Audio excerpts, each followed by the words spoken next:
les gars, aujourd'hui c'est après-midi mécanique. On est avec Nolan et aujourd'hui on va monter un nouveau shifter sur ma moto.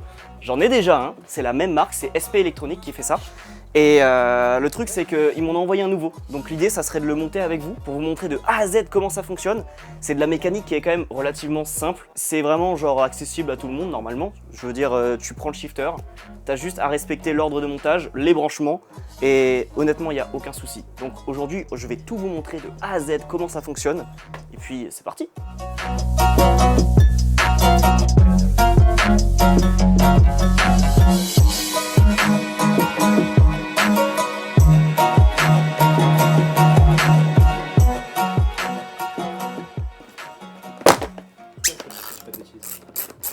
Et voilà.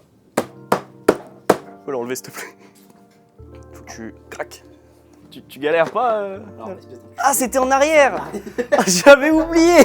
Bah écoute, c'était soit l'un soit l'autre. Non, en fait t'as juste besoin d'enlever, tu sais, au niveau des radias. T'as deux vis aussi. Écoute, le filtre à air, j'ai une bonne excuse. Mais en fait c'est juste que WD-40 ils font toujours pas de nettoyant filtre. Quand ils en font, vas-y hein. Du réservoir. Bon après voilà, j'ai pas besoin d'expliquer aux gens comment on démonte un réservoir. Ça, vous vous débrouillez, pas mon problème. Allez, on va dégager le réservoir maintenant. Hop là. Voilà, c'est ici. Il va falloir qu'on enlève ça, ou de l'autre côté. Et que ici il y a une espèce de petite cosse, il va falloir la débrancher. Ok, donc ça c'est ce que vous aurez dans la boîte. Donc ces deux là, c'est ce qui va servir à la bobine haute tension. Ensuite, ça c'est le branchement qu'il y aura directement sur le bouton poussoir du sélecteur. Donc ça c'est ce qu'on va brancher directement dessus. La grosse cosse c'est ce qui ira sur le boîtier du shifter. C'est lui qui va commander tout ce qui dit coupure à l'allumage et le fait qu'il soit en on ou en off. Ça c'est un branchement extérieur, c'est pour brancher un interrupteur, ce genre de choses. Et lui, bah, c'est la masse. Donc il suffira de le mettre soit sur le moins de la batterie, soit sur une partie du cadre mais qui n'est pas peinte. Donc l'idée, ça serait de faire passer tout ça par l'arrière de la moto en premier. Donc moi ce que je fais, c'est qu'en fait mon boîtier, je le mets en général à l'arrière et je fais passer tous les câbles proprement et le faire venir jusqu'ici. C'est parti. Lui, je le prends comme ça et j'essaie de le faire passer proprement, vraiment sous la selle quoi. Et lui, on va le laisser ici parce qu'après, on va placer le boîtier quelque part ici, comme ça, proprement avec le scratch. Et puis au moins, il se baladera pas. Après, vous adaptez hein, selon votre moto. Je sais que toutes les motos, c'est pas pareil. Les cadres sont pas forcément de la même forme. Faire passer les fils là où, par exemple, il y a déjà des fils. Comme ça, vous suivez ce qu'il y a déjà et vous le faites proprement. Moi, je vais les faire passer à ce niveau-là du cadre. Et là, on va arriver au premier branchement important. Donc là, on a la bobine haute tension. Donc le seul câble qui a branché dessus, c'est celui-là. Donc lui, hop, on l'enlève proprement. Donc moi, ceux-là, là, je vais les faire passer sous le cadre. Et celui-là, il va venir se brancher ici. Et lui, donc l'autre bout, il va se brancher sur celui-là. Donc regardez, hop. De toute façon, il y a un seul sens où le brancher, c'est comme ça. Et on a lui. Donc lui, moi, j'ai pas trop de place de ce côté, donc je bascule de l'autre. Donc lui, on le prend comme ça. Et voilà, de ce côté-là. Alors vous trompez pas. Parce que si vous le branchez dans le mauvais sens, en fait, ça va pas fonctionner.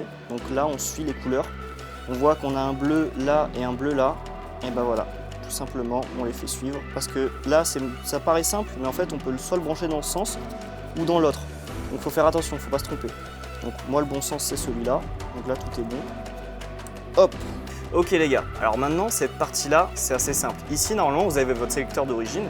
Il y a une tige qui est sertie. Donc là, ce qu'il faudra faire, c'est prendre un forêt de la même taille, de percer la tige et de retirer l'embout du sélecteur. Donc l'embout qui est comme ça, mais celui d'origine. Juste dessous, la première vis, celle-là, c'est la petite vis de sécurité. Donc on la mettra après. Lui, on le positionne ici. On fait passer le début de la tige en mettant le petit ressort. Un petit truc qui va bien pousser. Évidemment, il faut jouer un peu avec. Et voilà, là, on voit que c'est en train de passer. Nickel. Et là, on a la petite vis de sécurité. Donc elle vient juste dessous. Regarde, hop, là je visse et on voit la petite encoche. Nickel. Donc on serre bien, mais pas non plus n'importe comment. Là, on a un retour qui est parfait. Et voilà. Donc sur cette partie-là, on va commencer à avoir un peu de cable management. Il va falloir un peu s'amuser à faire passer proprement. Il y en a plein qui font passer le câble ici. Moi, je suis pas vraiment fan. Donc l'idée, c'est que ce câble-là, on le fasse remonter le long du cadre, comme ça. Lui ici. Et celui qui est sur le sélecteur, eh ben, il vient tout simplement se brancher dessus. général, tu mets des riselons pour pas que ça se balade. Voilà, nickel. Ça, donc c'est tout ce qui reste à poser sur le moins de la batterie ou bien sur une partie métallique de la moto. Moi je le mets ici parce que mon câble est tombé pile là. Tac, ça c'est bon. Maintenant qu'on a on a tout le câblage qui est fait, on va prendre ce petit boîtier et on va le brancher sur la grosse cosse qu'on avait gardée, donc ici. Mais juste avant de le faire, très important, on a tous les petits réglages en fait de temps de coupure. Donc si vous voulez pas vous embêter, c'est simple. Hop, le tout premier on le monte vers le haut parce que c'est le on. Tout le reste on n'a pas spécialement besoin d'y toucher. Ça va quand même fonctionner et ça va fonctionner même très bien. Et on vient le brancher. Donc voilà, là il est branché.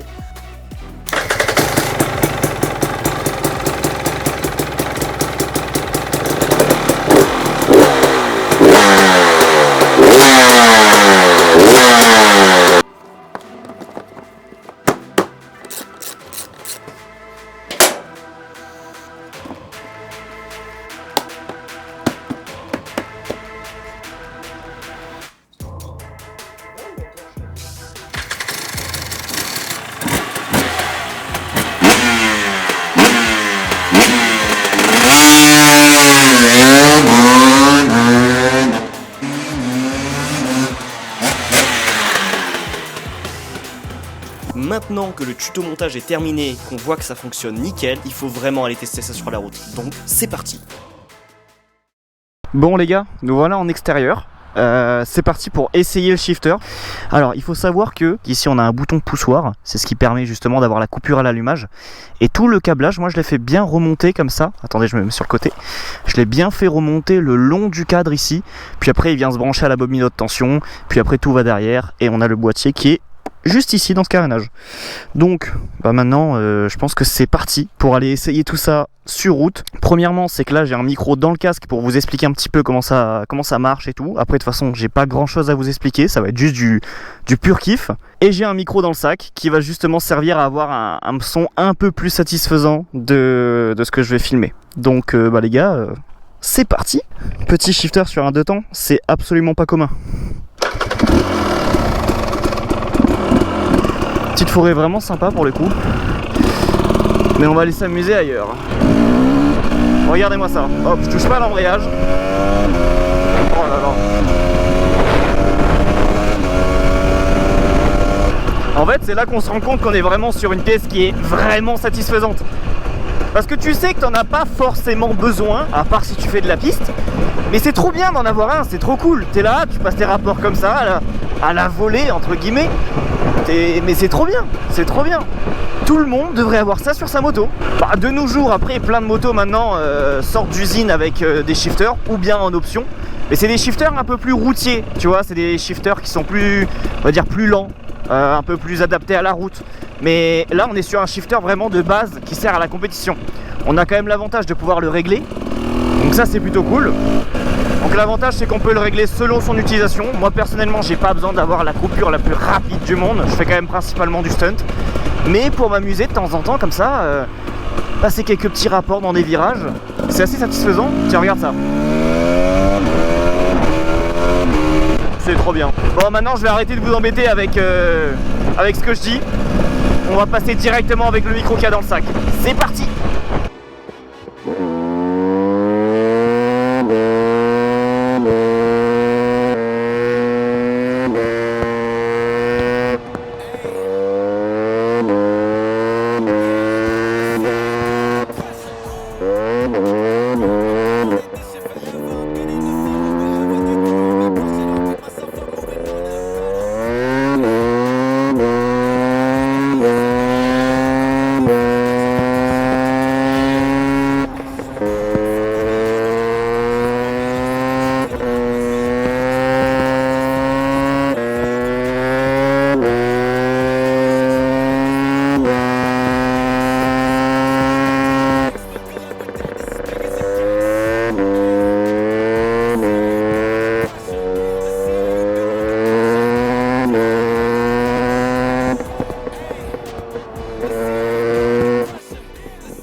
Bah en tout cas merci à tous d'être restés jusqu'ici. C'est vrai que j'ai pas des routes de fou vers chez moi, donc pour le test du shifter c'est pas ce qu'il y a de mieux, mais je pense que vous avez compris le concept et en tout cas j'espère que ça vous a servi. Ceux qui achètent un shifter, ceux qui ont envie d'en acheter un, vous montrer comment ça réagit sur un 2 temps.